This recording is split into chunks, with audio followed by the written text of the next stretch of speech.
afternoon session of the Alberta Electoral Boundaries Commission here in Slave Lake. I thank you for coming.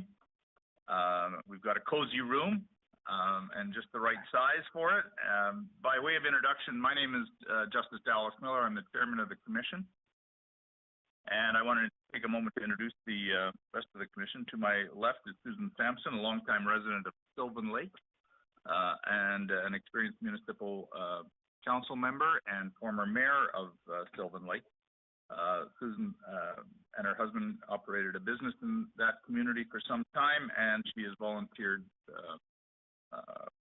prolifically in that community and has received recognition by way of Citizen of the Year Award and by receiving the Queen Elizabeth Diamond Jubilee Medal. Next to Susan is Mr. John Evans, KC, a lawyer from Lethbridge, Alberta, with the firm Stringham. That firm is a province-wide firm. John focuses his litigation practice in Lethbridge, but also has tried cases throughout the north. John's legal ability has been recognized by way of him receiving the KC designation, or King's Counsel, and he also volunteers on the Alberta Judicial Nominating Committee. To my right is Dr. Julian Martin, a retired history professor from the University of Alberta. Dr. Martin received his advanced degrees from Cambridge University and has volunteered on many committees and with many organizations in Edmonton and now in his home city of Sherwood Park. I should have indicated I'm from Southern Alberta, Lethbridge, Medicine Hat. We consider Sherwood Park north, but as a result of this week, I realize it's not. Next to Dr. Martin is Greg Clark, an entrepreneur and consultant who focuses on information and knowledge management. Greg hails from Calgary and has served one term as a member of the legislature of Alberta for Calgary-Elbow. He too is a recipient of the Queen Elizabeth II medal, and he serves currently as chairman of the Balancing Pool of Alberta, and he consults widely with various organizations and corporations in terms of board governance. We are your Electoral Boundaries Commission, so we wanted to make sure you had some background as to who we are and where we are from. The task of our commission is to come up with a new set of boundaries, largely because of two reasons. First of all, the legislature has instructed us to provide for 89 electoral divisions rather than the current 87. So we're adding two electoral divisions to the province. To help everyone understand the process that we're going through leading up to the second issue that we must deal with as a commission, it's helpful to look at the timeline. We as a commission were appointed by the Speaker of the Legislature in late March of this year. We spent time in April in a couple of meetings discussing process and the schedule. Then we began our public hearings in late May. And since late May, we've been traveling the province. We've been everywhere, man, as the country song says. And this is towards the end of our tour. And next Monday will be our last day of public hearings in Edmonton, conducted virtually. After we've completed our public hearings, we will take the submissions that we've heard, the legislation that we've been instructed to follow, and the population data that we will be looking at. And our task then is to come up with a report. That report has come to be known as an interim report, and that is due in late October of this year. When that's completed, we will file that with the Speaker of the Legislature. It will immediately become public, and the public will have a chance to respond starting the end of October. We will then hear submissions throughout November and December through our website, and then conduct a series of further public hearings in January. After that round of public hearings, we then address the task of finishing the report and creating a final report. So what we come up with in late October will be amenable to response and correction and criticism and public input. We have a timeline of 1 year. From the time we were appointed in late March, we have to file our final report in late March 2026. Now, as you all know, one member is represented in the Legislative Assembly from each electoral division or riding, and only voters in that constituency have the right to elect that person. To give some context of the work that we're doing, it's helpful to compare our work to the last work of an Electoral Boundaries Commission. 8 years ago, in 2017, the previous Electoral Boundaries Commission issued its report, and it's the boundaries that they recommended that we're living under, and we have lived under in Alberta for the last 8 years, and effectively the last two general elections. The population is a key element of what goes into the report. In 2017, the Commission at that time relied on an Alberta population of slightly over 4 million people. Specifically, they used the figure of 4,062,609, and they divided that by the number of electoral divisions, and we come up with a mean average of 46,697 per electoral division. That's not our target population. Our target population is rather the range of -25 to +25, 35,000 approximately to just over 58,000. That's the 2017 Commission. Our task for this Commission is to rely on a population number, and we've used population numbers that have been verified by Statistics Canada from the last decennial census in 2021 and updated regularly by Statistics Canada and updated and verified by the Alberta Treasury Board Office of Information and Statistics. As of July 2024, the population of Alberta is 4,888,723. You divide that by the number of electoral divisions of 89, and we come up with a mean average of 54,929, almost 55,000. Again, the target range is -25% of that to +25%. So approximately 41,000 to almost 69,000. The huge, in addition to expanding the number of ridings, another huge factor in terms of us completing our report is the huge population growth across the province. The population growth, however, has not been spread evenly across all the electoral divisions. So our task is to go through that population data, realizing where it is, and come up with a plan that provides Albertans with what has come to be known as effective representation. In Alberta and in Canada, we do not operate on the principle of one person, one vote. Rather, we strive for effective representation. And in determining that, we have several factors to consider, and these factors are all spelled out in the legislation. We consider primarily, first and foremost, the relative density and sparsity of population across the province. We also look at areas of common community interest, geographic features, most appropriate in areas outside the large cities. Communication lines and transportation routes across the province also serve to help us draw boundaries. Our task is to create understandable and clear boundaries for Albertans. In addition to the factors that I just listed, the legislation provides us with the right to use any other appropriate factors or information that we as a commission deem useful. That's kind of a catch-all phrase, and that phrase in essence captures what we're hearing at public hearings and what we expect to receive in terms of written submissions. So at this stage, Albertans, we are interested in hearing from Albertans, and we've heard a lot from various individuals, and that, surprisingly, is photoshopped. No, it isn't. This was our stop in Peace River a couple of days ago. So that's the map of Alberta currently with the 87 boundaries in it. By the time we've completed our report, we're going to create a new map with 89 electoral divisions. That is an introduction to your commission.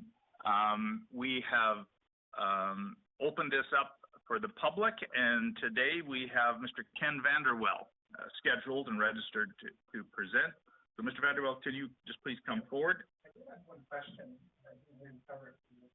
Okay to ask questions? Well, sure, come forward and have a seat. Oh, okay. Yeah, and introduce yourself and tell us where you're from, and then, proceed with a question. So my question Questions are allowed, answers are not guaranteed. So my question was on the two new electoral divisions. Has already been written in stone where they're going to be at? No, it's in wet cement. Okay. You kind of have a bit of an idea on population growth. Yes, no, we've not made any determination, but we will start that process in late June after we've finished all the public hearings, and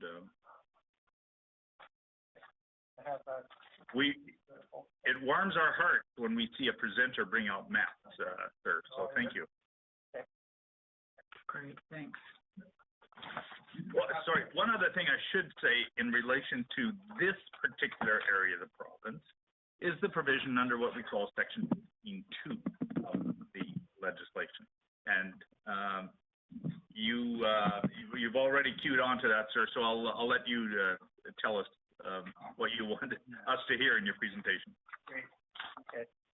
I appreciate being with you all today. Again, my name is Ken Vanderwell. I'm a longtime resident of Slave Lake. Also the vice president of the Lester Slave Lake UCP Constituency Association. Our president is here with us as well, Mike Skrinick. And we're basically newly elected into the constituency here. So great to be with you today. So I'm making a submission to the commission today in support of leaving the existing boundaries of the Lester Slave Lake Electoral Division where they're at. And I actually will be giving you a copy of what I'm saying here today. So if you won't have to scribble too much. Good, thank you. There is, of course, a great fear that this constituency could be split up and added to existing constituencies to the west and east of us. Indeed, I do know our small population base of around 27,500 is at the threshold of 50% of the proposed quotient average of about 55,000, which could lead one to that conclusion. However, there are a number of reasons why I believe electoral boundaries should not be altered. The first one is the geographical properties of our area. The bulk of the Lester Slave Lake constituency follows existing municipal district boundaries, and it's roughly contained within the boreal forested area of the province, which is the second map that I've given you. This is called the green zone and the white zone. It's put out by the government of Alberta, and I've highlighted on there the same electoral boundary, just showing that it is a forested area and a resource area for the province of Alberta. The green zone is recognized as containing highly integrated provincial forest resources, such as lumber, pulp, and OSB, that have been developed by companies across the constituency. And of course, timber dues are a source of revenue to the government of Alberta. Additionally, oil and gas development within our borders is well documented and occurs on the same land base. The oil and gas resources that flow from our constituency contribute significantly to the GDP of Alberta in the form of royalties, and significant jobs are generated by the resource sectors for the population within the constituency. On both our west and east flanks of our constituency, the green zone gives way to the white zone, and the white zone contains agricultural suited lands for the farming sector. On the south flank, when we go south here, this constituency gives way to Swan Hills, and Swan Hills has quite a bit different geographical differences than than down here I call it down in the Lake Valley. Lester Slave Lake itself and the tourism and fishing it affords are almost in the middle of our constituency. And heading north, we encompass our First Nation and our Métis friends and their communities in the boreal forest. On a revenue basis, our large boreal forest remote area suited for resource development, and it is my belief that it should be kept intact to facilitate and enable that to continue. Splitting up the constituency would and could and likely would lead to competing scenarios on artificially imposed boundaries versus the natural geographic boundaries that are in existence. The second reason the constituency should not be altered is access within our area. Unlike rural farmland in the white zone of the province, where there's a road probably every mile or two, our constituency has few public roads and many kilometers between communities and major centers that are contained in it. Métis, First Nations, and people of our constituency are quite isolated from each other due to the travel corridors and the highways across the area, with the main shopping, trade, and the medical areas being High Prairie and Slave Lake. Many constituents travel in excess of an hour to access services here.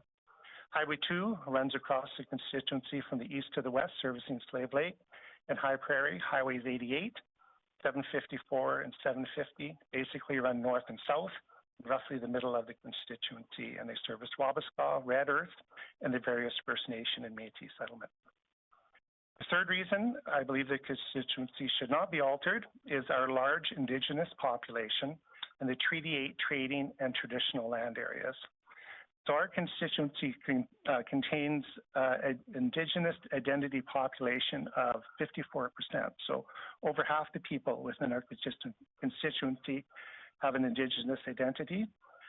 Their interests and their influences are best suited and represented by a single representative at the legislature.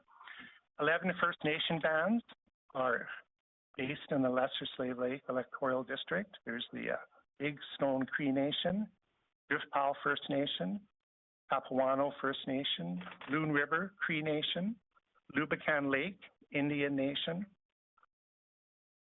Peerless Trout First Nation, Sawridge First Nation, Sucker Creek Cree First Nation, Swan River First Nation, and Whitefish Lake First Nation, and Woodland Cree First Nation. Most of the region's Indigenous population is of Cree origin. I would submit to the Commission that splitting up the constituency would have a negative impact because the First Nation bands are a large social sector that have done business largely within the traditional constituency boundary. The main trading areas are Wabasca, High Prairie, and Slave Lake, and there is truly a long history of established trading patterns and traditional lands that they have lived on for hundreds of years, and this is best maintained by keeping the constituency whole. The large population on reserves and settlements should not be split up as they identify with each other and the traditional area they have lived on for generations. The fourth reason the constituency should not be altered is the already large physical size of our area and the ability of our MLA to appropriately service and serve the people of the constituency. Thankfully, in the past electoral boundaries review, the constituency size and shape was altered. I remember when it used to go all the way up to Northwest Territories, and now it's about halfway down. That was a huge area for an MLA to service.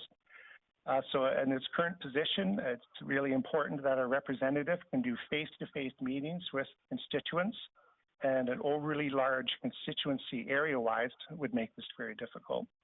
It's already a problem, I think, for many rural constituencies, and it would be one that would worsen if one is divvied up and the portions are added to other existing large constituencies that are out in rural areas.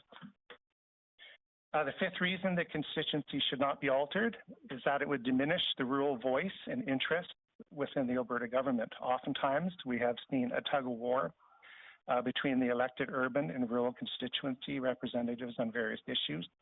Keeping our rural constituency electoral district intact will enable our voice to continue to be heard in our large land-based but smaller population-based constituency, where much resource sector activity brings value to the government of Alberta. So in closing, I would submit that the Lesser Slave Lake constituency should be considered to be one of special areas and afforded the exemption provided in the Electoral Boundaries Commission Act, and notwithstanding our low population be left as it currently is due to the 5 reasons I've outlined above. Thank you very much. Thank you very much, sir.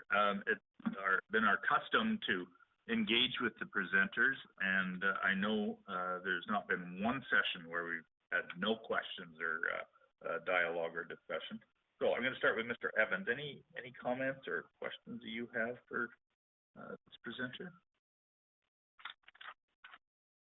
Yes, only because you threw down the challenge of the question. But no, I've got it.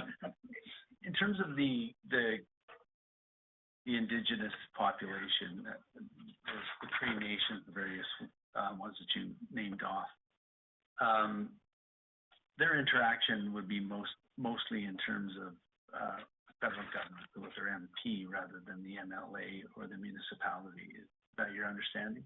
I think that is where they do try to represent themselves quite a bit. But of course, on some of these settlements, it may not be federal land. Right? So then they would. That's right. Yeah. And so, and you indicated that they're mostly heading to Wabasca. Is their trading route? Well, a lot of them would live north of the lake, or perhaps a bit west down the lake shore here. But their trading area would be Slave Lake, typically because it has a large Walmart and things like that those people would be visiting to purchase goods at. And the MDs that you would have in this area, in this ED electoral district, would be MD of Big Lake and the MD of Lesser Slave Lake and a portion of Opportunity? Yeah, MD of Opportunity. I did have it on a different map, but I see it's not on this one. So there are a number of MDs that do almost follow our electoral boundaries at this time, both on the east and the west and on the north. So we very much are an MD 124, MD of Opportunity up in Wabasca, MD of Lesser. Yeah, I think it's the one over in High Prairie. Yeah, Big Lake. Yeah. Okay. Thank you very much, Ken. You bet. Mm-hmm. Thank you, and thank you for coming out today. I would have been sorely disappointed if nobody came.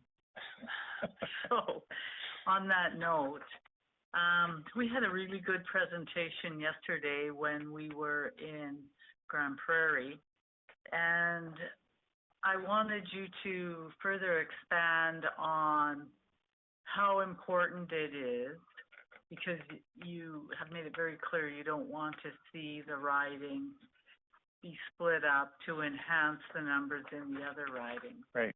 How important is it to you, and what does it look like when we have 6 MLAs in the what I call the north, like the northern Alberta, and you have 4 municipal districts that fall nicely within your boundary, plus you have some municipalities as well. Tell me about working together and how important that is and talk about representation.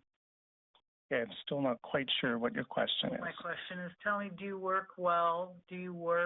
How often do you how do you work with the MLAs? Or you just pretty much work with the MLA and then switch that up to the MDs? Sure. So we actually have, I believe, a great relationship with the other rural MLAs. We have, of course, Minister Williams up in Peace River, who I see a lot. As they travel down towards Edmonton to the legislature, of course, they will drive through our area or drive to Slave Lake. They often stop. At this particular time, of course, our MLA is not part of the United Conservative Party, so we are utilizing some MLAs to step in and help us in that regard as a constituency. So we do have Ron Weeb, who's an MLA over, of course, in the Grand Prairie area that's helping us as well. Mm-hmm. We do have visits from our MLA out of Westlock, Glen, and so we do certainly talk. We talk about rural, I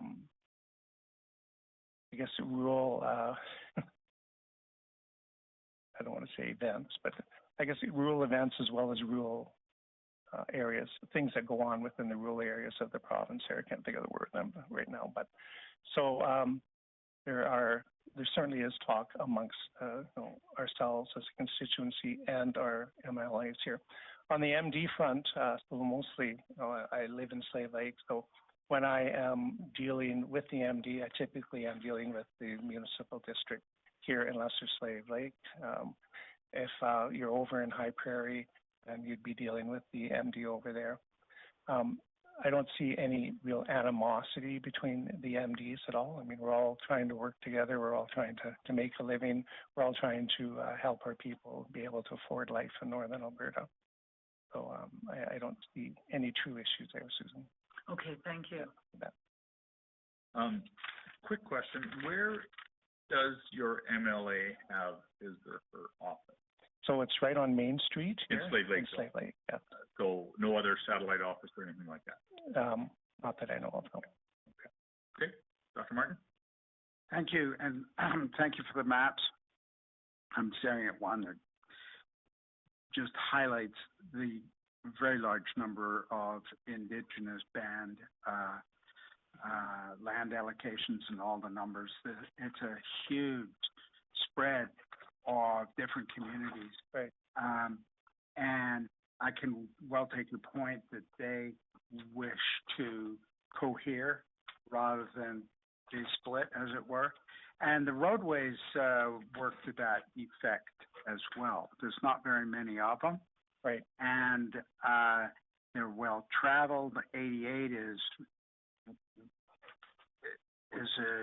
a dusty road at best, and can be very, very difficult for non-commercial traffic, it seems to me. So there's a lot of movement along the south side of Lesser Slave Lake, going east-west. Do you yourself much go out to High Prairie, that end of things? Yes, I do, of course. So, and it'll be more so now that I'm back with the Constituency Association. So, Right. yeah. Because moving from Slave Lake down to Athabasca is one route out, as it were, but the other is to go west. And Right. I'm just interested, you have a Costco, but maybe you have to go west for things. Is that an impulse? So what High Prairie has an excellent hospital. Of course, Yeah. Slave Lake has a great hospital too. Yeah. But so the hospital in High Prairie is certainly utilized by the folks across the constituency. So when you look at Wabasca north of Slave Lake, so you can come into Slave Lake on Highway 88, or you can come around the lake on this. That's where the road comes down there. That's right. The Martin Beach and Yeah. back down here. That's right. Yeah. Yeah. So there are two ways around the lake, which is what you'd really want, of course, for access if there's wildfires or other things that happen in the boreal forest. We came in this morning from the west, and we traveled, of course, over lush green farming lands, coming up to it on the south flank of the lake as we came in here. There's a lot of agricultural value and activity, and why is the population so low?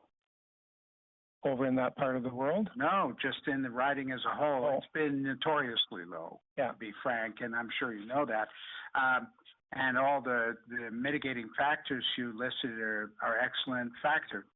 But what is your feeling for the economic situation of the whole region, such that it has not been growing? I mean, the rest of the province is growing by leaps and bounds, but this ED has not had that. So the deterrence to growth? Yeah. In the province? Okay.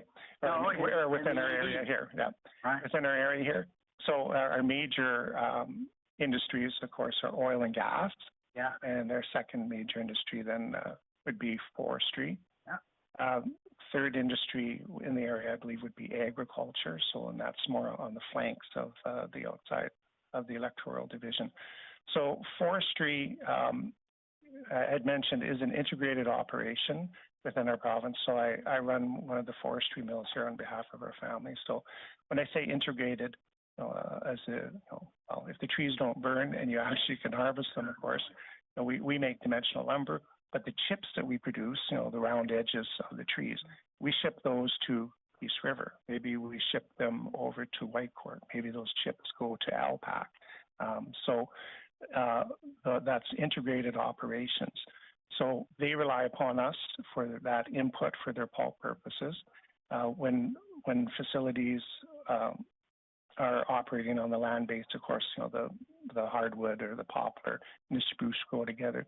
The spruce would come to my mill, the poplar, you would be logging it for another mill and it would go to their mill. But so the operations are very integrated.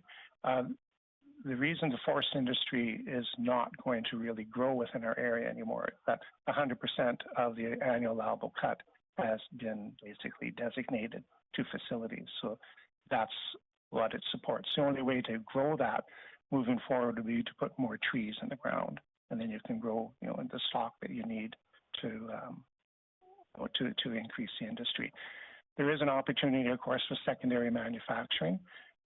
Transportation is always an issue, if you have your secondary manufacturing around the city, and there are forestry secondary manufacturing facilities around the city, they would take our rough stock and they would take it down there. Then they would make whatever widget they're going to make, and they're closer to the to the folks that it's going to be sold to, so the transportation isn't quite as high. On the oil and gas sector, we certainly do see that sector growing within our area. We've had some major announcements, particularly north of Slave Lake, closer to the Indigenous communities, that they will be taking more oil and gas out of our area.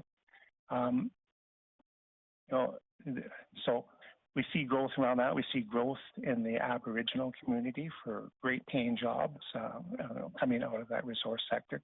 And of course, within even my sector, we have, I think, great jobs for that Aboriginal communities as well. One of the things I think that perhaps stops our area from growing is a lot of young people maybe are more drawn to the urban areas. They want to live in Edmonton or live in Calgary, and they don't perhaps want to spend their life or their career up in northern Alberta. Another thing that we did see is when Slave Lake had the devastating fire, we had 2,000 people leave, and we didn't get them all back, of course.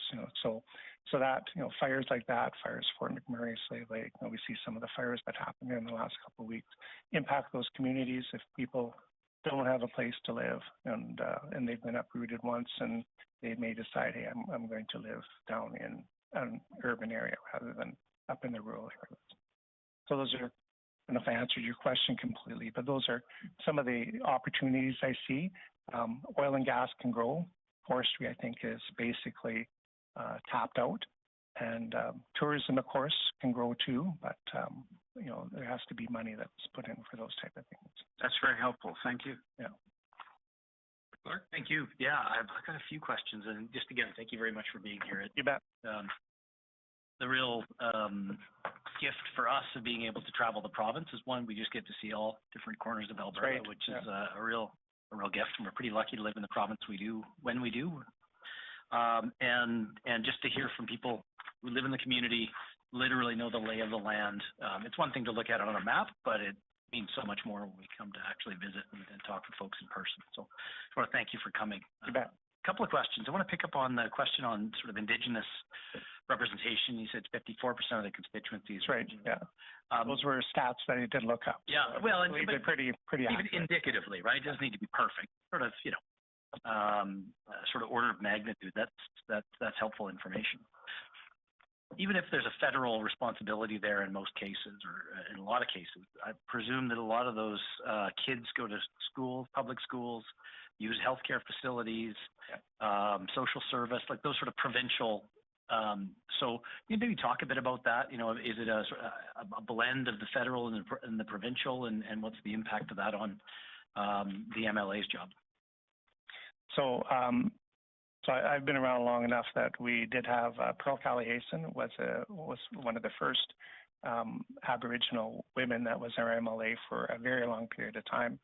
And then we had, after her, we had a gentleman by the name of Pat Rain, and then since then we've had Scott Sinclair, both Scott and Pearl of Indigenous background. So I think it's great to have them as great to have Pearl. It's great to have Scott as a Indigenous MLA. They bring, I think, a different understanding of some of the unique challenges that face those communities. Of course, when the federal government, manages the land that you're on, there may not be a lot of opportunities there.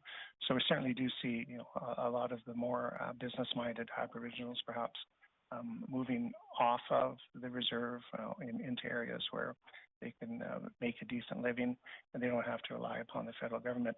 you are right in that, I see, a mixture of, kids going to school, and you have the Aboriginal schools as well, and in some of the communities, down the lake.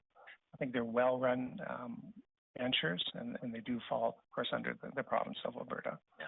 Is where you see all of the funding for those coming from. So I'm not aware if there is any federal funding that is earmarked for that. Someone may have a better education on that than I certainly do. I don't know if that answers your questions, Greg, or not. Yeah, it does, because I think, these things are never 100 and 0. Right? That's right. They're especially, there's a mix of provincial and federal accountability there. And so I guess I'd say that more of them, you would utilize the provincial services than utilize the federal service. So. That's a great answer. That's helpful. Thank you very much. So,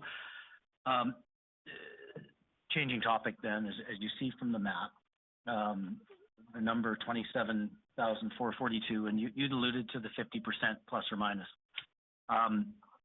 So, and as Justice Miller said in his opening remarks, we're bound by both the Act, but also by the court interpretations, and that allows us under Section 15.2 of the Act to have a plus or minus 50%. 27,442 is minus 50.04%. So we've got to find at least 0.04. If we're going to keep Lesser Slave, so we can't keep Lesser Slave Lake exactly 100% as it is. So the question for you is, if we needed to add some population around an edge, where would we do that and what fit? No pressure here. I need to see a bigger map.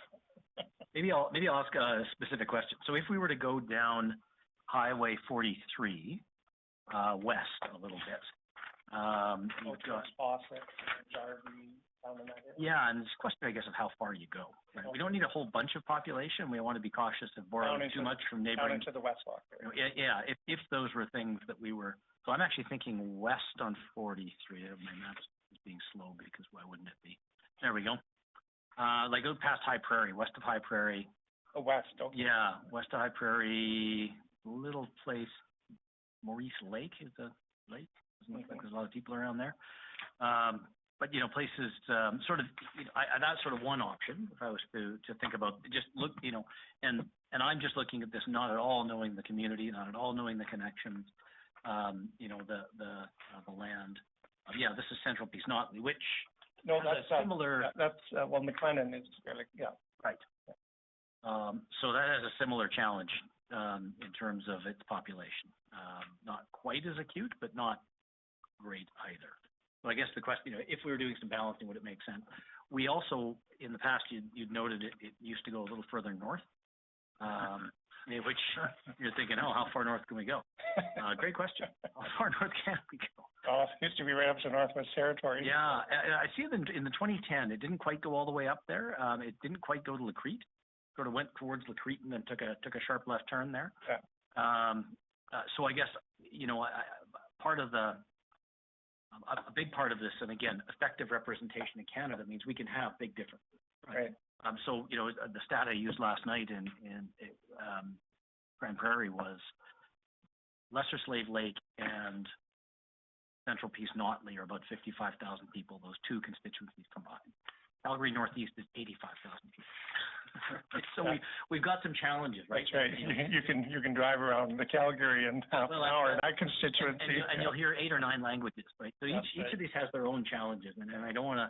It's not a direct comparison, and they're not trying to diminish the challenges because absolutely the vast geography really does create a unique challenge. But if we needed to go find a little bit of extra population, if you will, to add into Lesser Slave Lake, do you have an opinion of where we might do it? So when they, on the last boundary commission, so they did add in Calling Lake and some of the communities further to the east, and some of those had Aboriginal elements on them. So that was to, I think, collect that.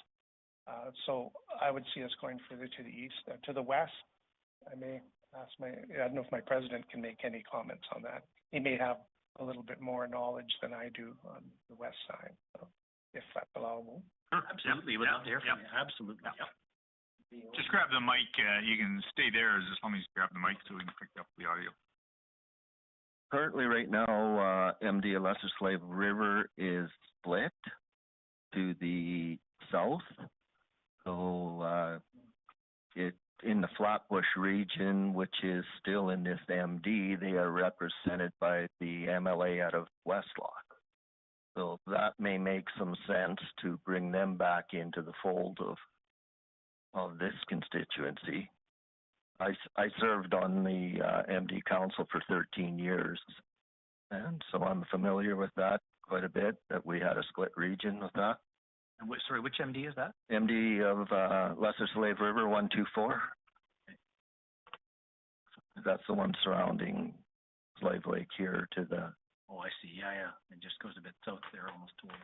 And it is parallel boundary line. between Athabasca and Swan Hill. Yeah, and the boundary line is somewhere up around Flatbush region. Flatbush is into the Westlock area. So on the balance of where people live and where they do business and stuff, it would make more sense that that part of the constituency would come back this way. I don't know population-wise whether that would really be enough to help or not. We don't need much. Don't need a lot. We need about 0.4%. 8 people. Any babies born in the last year? And then, if I may comment on some of the stuff I've heard here. You know, you talk about federal responsibility and provincial responsibility for the Indigenous. In my experience and what I've seen over the last while, it is becoming more and more of a provincial responsibility. And there is a lot more of the stepping up with the province in trying to help with this. Recently, we have a consortium of Indigenous bands that have got together and purchased a part of Tamarack Energy. And so there's a lot of stuff going on in this region that everybody's working together, and to split them up just wouldn't make a lot of sense to me. Sir, just for the record, could you just give us your name? Mike Sklinick, How do you spell your last name? SKRYNYK. Glad I asked you. You would never get it. And my background, I mean, I'm born and raised in this area, from the Canuso area actually, and had family in High Prairie, graduated in High Prairie, so I'm well aware of that area also. And I was on council, MD 124 for 13 years. Currently the president of the UCPCA, which is just new.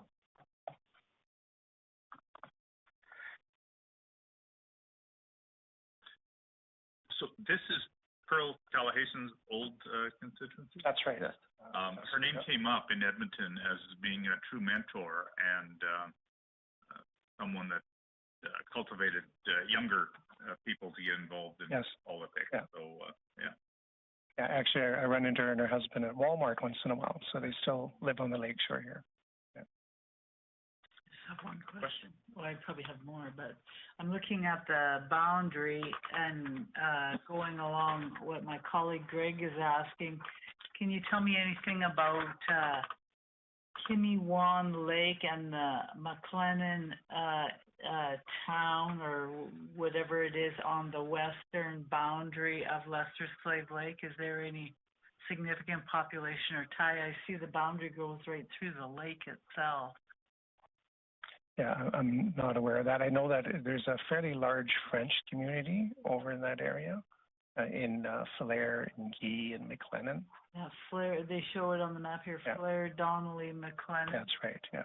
So, and I know that because some of the contractors that work for me are out of that area. And would they naturally travel into Slave Lake for shopping that you know of, or? No, they'd probably, Go the other way? yeah, they'd go to Valley View or perhaps over to Grand Prairie. Okay.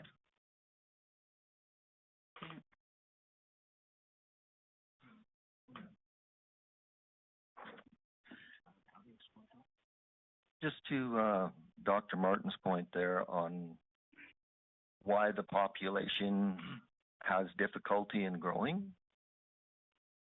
Agricultural is becoming commercialized and large agricultural. The family farms are not there anymore, so that's part of the issues. Another issue that we have here is we have a huge shadow population that works here. Talk to us about that if you wouldn't mind, sir. Well, we have a huge shadow population that come into the area, work with the industries predominantly in the oil and gas, that do not live in this area. But they come here and they work. There's the industry that drives this province. The GDP of Northern Alberta is huge for this province. And the people that come here to work are not counted in the census, but there is a large shadow population that works here in the wintertime in camp. And we run into that same thing with the municipalities when we're doing our population census. There's the shadow population that is difficult to track, but it is there. You don't run the resources of what we have here without people being here to do it. Sir, could I follow up on that? Do you have a way of pointing out to us, perhaps just by going and pointing on the map, where those camps typically are located? Typically, they would be in the Wabasca area. Red Earth would have more of them. Like Wabasca's probably got more. Red Earth would have camps in there. There's a lot of, like even Big Fish Bay has a ton of people that live in there year round and work in the region. They rent cabins and they rent annual recreational lots where people live in their fifth wheels or in cabins and work in this region. The forestry and the fire, we're a tanker base here. The forestry brings in many pilots and things to fight fire. They all stay in places like Big Fish Bay. The hotels in Slave Lake and High Prairie are full constantly. Like it's difficult to get room. So that's the shadow population that's not being counted. We have heard of this long and loud from Fort McMurray and places over there for many years. I really wasn't aware of it here, so that's very helpful. And for you too, has it been a persistent factor, or is it recent? No, I believe it's been persistent. Ever since. Thank you. I've been on council for years, and it's persistent. From my perspective, it's actually grown over the years. So we run a camp out at our facility here in the industrial park. So we have employees that live in Boyle, and they travel over for their shifts. So they'll stay 4 shifts, and they'll live in our camp, but they don't actually live, within the constituency at all. So we have a 22-person camp there, and the majority of those people have a farm or they established place somewhere else. A lot of them are younger people, so a lot of millwrights that we hire on. That age group, their free time is very important to them. So they will come up on a different shift schedule. So they'll maybe be 10 days here and then 7 days at home, and 7 days will likely be a different part of this province, but they still work here. Mm-hmm. Yeah. So just like Fort McMurray. Yeah. I have a question on the shadow population. When they're living in camps, it sounds to me, based on what you said about the shadow population, is it'd be more of an economic driver and less of a drain on municipal resources, for example. But to be certain about that, I need to know, are these other camps like in Red Earth so far away that they just stay in the camp the entire time they're working? They don't come into Slave Lake. They don't go to High Prairie, things like that. It depends. So if you're in a camp that does provide you with meals and things like that, there would be really no reason to leave. Some of the other camps are, you know, kind of a little bit more independent units. So I'm thinking of our own camps where we provide the room, but they come in to get their food in Slave Lake, or they do their shopping locally. So when you were talking about when it was being discussed, say the Wabasca camps and the Red Earth camps, would they be the types of camps where the people would stay in the camp the whole time? And then if that's the case, then if you could tell us more about sort of the numbers of the camps where they don't stay all the time, where they're more interactive with the community. Okay. Do you know more about the oil field camps? Certainty, no. I don't want to give you any false pretense here, but I'm just trying to think. A lot of the camps may have in history in the oil field camps, and I'm not sure what it is right now, but they used to have, it may not be the same people in the camp. Like a company will book 20 rooms for the year, just so they have the capability of bringing people in and out as business required. And that is the standard practice in the oil field, where a company will come in and book a certain amount of rooms to be used by people in all aspects of their business. I don't know if that answers your question or not. That was helpful. Thank you. Sir, you've been involved in municipal government, and you also referenced census. I think you did, Mr. Skrinick. Yes. So of course, when municipalities do conduct a census, it's important for their relationship and their funding with the province, no doubt. Has there been any attempts by the municipal governments that you're aware of to try to quantify or count the shadow population? I think there has been some attempts to try to quantify it. It's very difficult. What do you consider shadow population? What's your definition of shadow population? What's the timeline of them being here? It's very difficult to quantify a standard. A standard has never been set out, to my knowledge, to that effect. We just know it's there. We know it's there, but to my knowledge, I have no standard as to how it's quantified.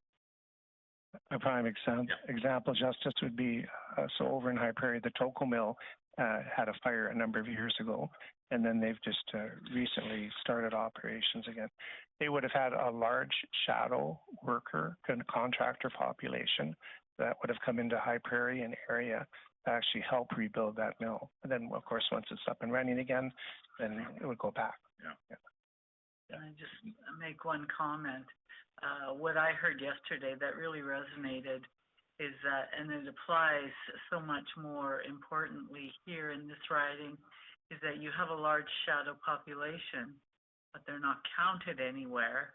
And had they been counted, or if they were countable, we would not be in this dilemma about the low population number for this electoral division. That's the bottom line, really. Because, I mean, population is where we start with drawing the boundaries. It's not where we end. But one of the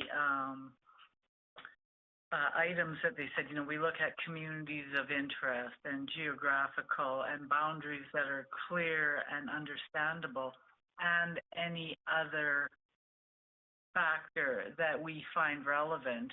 And I find the shadow population to be very relevant in the north, because when you go into camp and you're completely looked after for food, housing, and you just go and work, and then when you're done, you go home, and if there's an election, you're not voting here, you're voting there. That's causing the problem in your riding. Like, they get everything they need here, and you don't get the vote. And you also don't get the municipal or the provincial funding that goes with it. Let me ask you another, following up on that. To your knowledge, do the First Nations in this electoral division self-report to Statistics Canada in terms of population or respond to the census? Because they have the option not to. Do you have any idea? I have no idea, but I would suspect that they do because their funding is per capita. Yeah, it's per capita universally, but it for some reason, some First Nations do not participate in the census, and I don't know why. But they do have Indian Affairs, or if that's the right department, or whatever the successor department is. Provide the information for the province, then type of thing. Yeah. Okay. Yeah. No. Okay. Yeah. I have a changing topics. I want to talk road time. Now, how long, on an average day in an average truck, how long would it take you to get from this town to Wawasee? An hour and 10 minutes. So that's really not an onerous journey, except under hard weather conditions. You came down Highway 88, you know how onerous it could be. Yeah, yeah, that can get really bad. So let's just continue to do the thought experiment. So it's an hour and a bit to there, and then to Red Earth, what, 2.5? Yeah, 2 hours to Red Earth. 2 hours. Right, and out the top? If you're heading way up north there? Yeah. Oh, well, that would be probably 3.5 hours. Yeah, before you break into the next constituency area. Cadott Lake would be, you're probably 3 hours to Cadott Lake over on the west side there. On 986, I think it is. Yeah. So, and actually, the furthest one, so Calling Lake, which is way down in the bottom right, so that would be the longest. So if I want to visit the Gambia people, this is the Calling Lake route. Yes. So I'd have to go dip down and then come You're back. at Athabasca. Yeah. Okay. So what's that going to be? 3? That would be a 3-hour trip. Yeah, I have chip trucks that run over that way every day, and it's 2 hours one way. In the in good weather. Yeah. Okay, thank you. That's helpful because, here certainly in Alberta, we measure distance in time. Great. Right? And it's a nice way to get our bearings on what the transportation logistics are for effective representation. And we use our vehicles as time machines. Yes, we do. Yeah. Thank you. And offices. I think you mentioned that the MLA from Peace River will drive through your constituency on his way to Edmonton. Minister Williams, yeah. So from this town to Peace River, what's the drive? 3.5 hours? 3 hours. Probably about 2.5. 2.5. Or 3. Yeah, true. Yeah, it's about 5 hours from Edmonton. We're about halfway up. It might be 2 hours and 2 3/4 hours. And he would come down 88.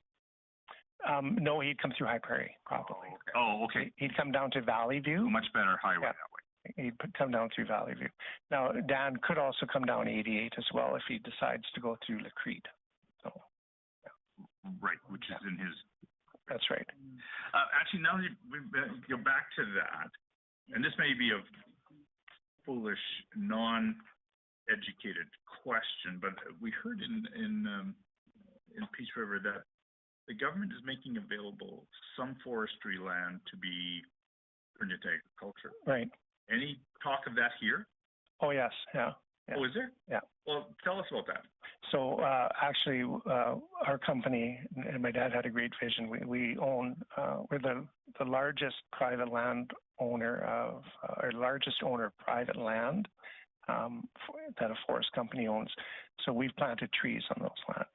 So as the Cretan families grow, because that is one of the things that they do. That's right. To be well known here. Yes, yeah. And a lot of them are even coming down into the Slave Lake area, and they're looking for quarter sections of farmland. So I'll get approached from them quite often, Justice. And, Ken, will you sell me a couple quarter sections? I say, well, I won't, because, I'm growing trees, I'm growing future stock on them. So, but we do see that happening. So the pressure is on, I think, on all the fringes to start to turn some land over to what we call the white zone, so that it would actually be agricultural land. The forest industry in particular is not really opposed to that, because it does make sense. Some of the areas that they want to, that it should be switched over to agricultural land and agricultural purposes. So the government of Alberta does have a difficult time protecting forested areas. So our industry is actually the only one that pays holding and protection charges to the provincial government. Unfortunately, they're having a difficult time protecting what we're paying them to do. But anyway, that's a forest minister. That's a toddler and question. So you have, your company or your family owns a lot of forestry land, and you're reforesting. So we have Crown land, and then we have all our private land. Okay. So you lease a lot of Crown land as well? Yes, we have a joint forest management areas with other companies. And then we have timberlands that we bought under quota back in the 70s and 80s. Okay, so there's pressure on all the landowners, the Crown as well as... Yes, there's lots of pressure on Crown land. There's species at risk. There's the various Aboriginal lawsuits. There's special places. There's parks. It just goes on and on. What's happening? Okay, that's So really the path forward, just as a point of interest for our industry, when I speak to, Minister Lowen on it, and any minister I can get a hold of that's in forestry, we need to grow more trees per hectare. That, just like in farmland, they increase the amount that they get off per bushel. We need to increase the amount of trees that we have on Crown land, so that we can lessen the effect of the burden on land and what's happening with the pressures on land base. I always consider people who plant trees have long-term vision. Oh, don't they? And are not impatient people. Yeah. Are not impatient people. Yeah. Sorry, we love the dialogue and we love to learn, so you'll get more questions. Thank you. I wanted to just have you talk to me about communications. How is the internet here?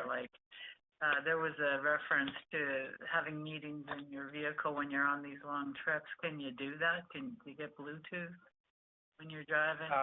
So there is a fairly good cell coverage, Susan, in some areas. Slave Lake, after the fires, TELUS came in and actually put fiber optic within the whole community. So that was one of their great moves to really help offset what happened here in the town of Slave Lake. Of course, we got fiber optic coming through here.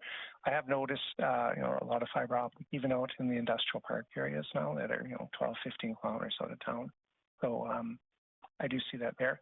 I know that they have it pretty well in all the education. Northern Lakes colleges all are on fiber now. There are some spotty areas, like as you head out of town, you get out about 20 or 30 kilometers, you'll hit a couple of dead zones.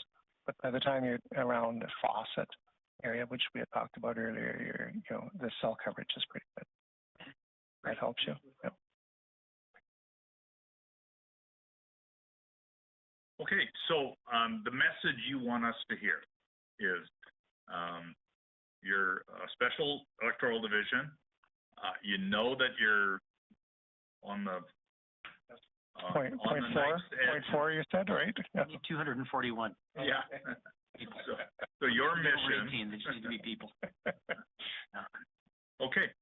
Good. Well, thank you very much for coming. Thank you very much for the extended time. We learned so much at each one of our stops. So Thank you. We'll adjourn the public hearing now, and we're happy to chat informally if you wish. Great. Thank you very much.